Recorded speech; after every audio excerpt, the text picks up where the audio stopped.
So we have a multitude of statistics which are convincing for the investment opportunity in Thailand. However, there are a few things later on that we will mention that are areas of concern that we want to delve into deeper.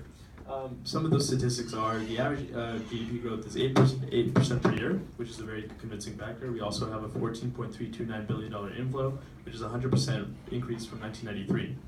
Also, the stock market, the property sector, and the bond ratings have all increased. The stock market has gone up, as you can see here, 175% since 1993. The property sector has also gone up by 395%, and that is a very key point to note as well. However, there are 2 points of suspicion. One of those points is that bank loans are 58% of GDP, and that's slightly unsettling. At the same time, there's a whopping 41% investment as a percentage of GDP for Thailand, and there's a huge discrepancy between this value as well as other East Asian countries because Thailand leads all the other East Asian countries in terms of investment. For example, Taiwan's at 21.24%, Philippines is at 24.02%, and Indonesia is at 30.8%. And these are some of the graphs that support our statistics, and with this, I'd like to hand it over to my colleague Alberto to delve deeper into the investment rate. Thank you for the introduction, Raj. So within the qualitative research, we found out that since 1993, since the creation of the Bangkok International Banking Institution, which was created by the government to kind of like liberalize the financial markets in Thailand, there was a huge banking expansion, bringing in an influx of foreign credit and free capital mobility. This is not necessarily bad for the Thai economy. However, when we looked at the political environment, we found out that the administration and practice of this was not as good. There was crony capitalism, what basically means that business success depends highly on the relationship between business executives and government officials, which brings a lot of favoritism and corruption. On the other hand, there's high spreads, 4% on average for the year 1996, which means that banks can loan as much as they want and make as much money as they want. It doesn't matter if there's bad loans or good loans, they're still going to lend money. This combined with no accountability and no oversight by any financial institutions in the government or foreign financial institutions. As a result, there's huge speculation, especially in the real estate market, where housing prices are already going up, and a lot of faulty loans that we've seen in the last couple of years. So just to show you some data, as Raj said, investment is a huge part of GDP, and when we look at the breakdown, there's 71% external finance and 29% internal finance, which means that most of the money is coming in from the foreign countries. Also, when we look at foreign liabilities as a percentage of GDP, it has increased from 4.9% in 1991 to 26.6% in 1996, which means that it's the economy is depending highly on debt. So with this, I transition to my friend Gary to go in the quantitative research. Thank you so much. I think I can handle it without it. Can everyone hear me? Yes? Yes? Good. So, from our main qualitative research, we found 3 different factors. One of them is that there's much money in circulation, and as a result of what we learned in class, we expect high inflation. Furthermore, the crony capitalism and faulty loans inundated the market with bad loans that will eventually go bust. This increase in the capital has brought real estate prices, stock prices to go through the roof, and unimaginable overprice. Translating that into quantitative research, we know that all these different factors are putting a pressure on the exchange rate to depreciate. Furthermore, a couple of slides ago, we talked about how GDP is 40% of the Y, but in reality, it's a lot less because, again, it's based off all these faulty loans. So on paper, it looks fantastic, but in reality, it's crap. So it's all held together by incoming foreign credit fueling the bubble and the fixed exchange rate. And this, as this illustration shows, you're essentially trying to cover a crack in the wall by putting duct tape on it. This is not, you cannot do this. USC students do this. Further going into more quantitative research, we are going to take a look at the balance of payments. 1, look at the current account. The current account deficit has been increasing. Exports have been falling because Instead, people are going to China and nearby countries and collecting exports from there. Imports have been increasing. People have more money, people spend more. This is a huge gap. Furthermore, switching to capital account, foreign borrowing is decreasing. It's still positive, but it's decreasing and shows some signs of worry. Capital outflow increase, capital inflow reduced. In the previous presentation, we also saw external debt climbing through the roof. This is a great concern. As debt increases, default is more likely. Going to this equation, we see current account negative, capital account still positive, but it's going down, which puts a higher pressure on the central bank to buy, and sell dollar to keep the fixed exchange rate. And again, we're expecting depreciation and we're expecting things to go down. Now, I'd like to segue to my partner, Highway.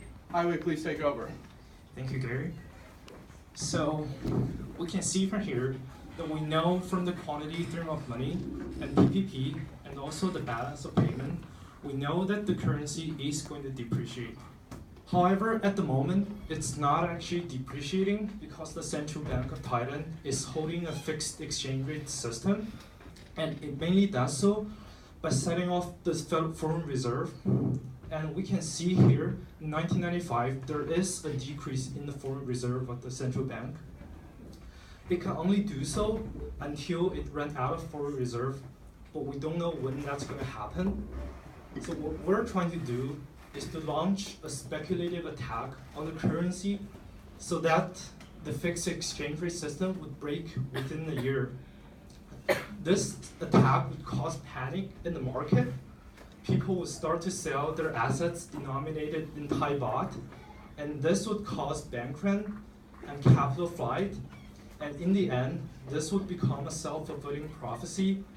This huge drop in the demand for the Thai baht would cause the central bank to break the fixed exchange rate system, and the Thai baht would start to actually depreciate.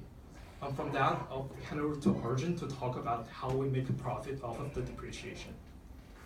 Thank you so much. My colleagues have done a fabulous job this afternoon telling you about the economic factors. So what am I going to do? I am going to make all of you in this room rich. And you're asking me how? I'm going to explain that to you. So today, I'm going to take 2 billion baht from you, and with that, we're going to go to the bank and get a loan of 18 billion baht. How much does that leave us in our hand? Simple arithmetic, 20 billion baht. What do we do with it? 2 billion baht of yours stays in Thailand, and we short real estate equity and financial services equity. As you know, there is a real estate bubble, and there's been a huge appreciation of real estate, which is bound to fall, and it is going to fall. So we're going to make money off shorting the real estate equity. We're also going to make money shorting financial services equity because A, loans are going to default, B, the interest rates are going to rise, which is going to make it harder for banks to pay back, which is worse off for the banks. So that 2 billion will give you 3 billion at the end of the year. Now what do we do with the other 18 billion baht? We do not leave it in this Thailand. We take it to the United States of America. At the current exchange rate, this 18 billion of yours is worth 720 million USD. And what do we do with the 720 million USD? 400 million of it is invested in credit default swaps in mortgages and in Thai government bonds. As you know, there are going to be defaults. Homeowners are going to be unable to pay back their loans, which means money for us. Secondly, the Thai rating is going to go down, which means the interest rates are going to rise, the bond prices are going to fall. Shorting on the bonds means money for us. The 400 million at the end of the year is 600 million. Now what do we do with the cash? 160 million USD. The dollar's safe. Leave it as dollars, the 160 million USD. Lastly, at the time of recession, when everything else is sold, always go gold. 160 million gives you 162 million. How much do you get? 922 million. But where do we make the killing? By now, the baht has depreciated and it's 50 baht per dollar. What do we have? 46.1 billion Thai baht. Okay, assuming you do not believe me, and that's not going to happen, let's say it just depreciates to 30 baht. You still have 27.6 billion baht. After paying your principal, your interest, and getting money from shorting, you have 10 billion baht. That's 5 times the money that you give me today. That's a 500% profitability. But what I believe is going to happen is that it's going to appreciate to 50. You're going to get 29.1 billion, and that's going to be 14.55 times the money today. Ladies and gentlemen, the only problem that you will have after investing here is that you did not invest enough. And now I am going to tell you this happened before. All right, I think my colleague Arjun had a fantastic job telling you how, can you hear the money flowing, the sound of money? I hear it right now. However, at the same time, you might be a little bit speculative, you might be a little suspicious. I mean, the hedge fund name is already Pad Thai hedge fund, but we're going to provide you some credibility. Now, this case, these similar strategies has already been implemented before by the legendary figure George Soros himself. In 1992, he had a speculative attack on the Bank of England. As a result, he made, ladies and gentlemen, $1 billion US dollars. Not baht. This is US dollars. It works fantastically. Believe me. Now, after we saw this, we thought, why not implement it ourselves? This sounds very interesting. It really intrigues me. And we had an opportunity. The Mexican peso crisis. We didn't have that much leverage because we were kind of afraid. Still, we made 300% rate of return. Now, ladies and gentlemen, we have way more leverage this time, way more capital, and this is going to go down. And that means your money's going to go up. So, to have a very short recap, it seems like the Thai market is sexy. It looks really beautiful. The average GDP growth rate is 8%. Oh yeah, awesome. But when you go a little bit closer, not really, maybe. The investment portion is too high. We think that's very, very scary. We had more quantitative and qualitative research. As our colleagues have beautifully presented, it's gonna be really bad. The exchange rate is fixed. Faulty loans are everywhere. It should depreciate. They should leave it freely. They should leave it naturally. But the central bank wouldn't do that. Why? Because the government doesn't want that. So, ladies and gentlemen, this cannot sustain. However, we'll give you a definite date. It's going to happen this year. Why? Again, as Highway said, we're going to do a speculative attack on our own. And this is going to cause a thing really fast. It's going to go down really fast. And again, if it goes down, your money goes up. So, ladies and gentlemen, after all this thing happens and you got your 15-fold return, this is what you get. You get a great vacation in Thailand with a cocktail in your hand. Now, ladies and gentlemen, thank you very much for our presentation. I hope you make a wiser choice in your life. Thank you. And any questions, please? We'd love to answer your curious Questions, comments, concerns, fun stories about your Halloween? Anyone? Yes. So what we're doing is we're buying credit default swaps on the bond and therefore buying insurance on it. In the future, we're expecting interest rates to go up, therefore the price of the bond to go down and the insurance premium on the bond to go up. And that's how we make our money, by buying insurance cheap and selling it when it's high. So you're buying CDS on the U.S. market for the real estate in Thailand, right? So we're going to AIG and JP Morgan and having them secure it, yes. So I have a question. You are in which year? 1996. Oh, by the way, I was working in Soros when we went to DC, the Great Britain. Oh, really? Oh, I was never knew that. Wow. Yeah. Actually, That we knew means- that. so, now, I have a question. In I was working. So, but in 1996, could you buy credit default swap? Actually, yes. JP Morgan's When Mr. did Masters. they start selling them? That, I think that was his question. Now you can buy them. Could you buy them in 1996, or were they introduced later? So Mr. Masters invented the credit default swap in 1994. Due to our special relations with them, they offered it to us. And they actually just called us last week asking if we'd like to buy it. We told them yes. Give us some time. The other issue that was asked there, can you short bonds? You cannot short bonds directly.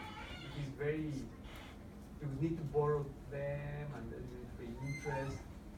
So, in the real world, shorting bonds is not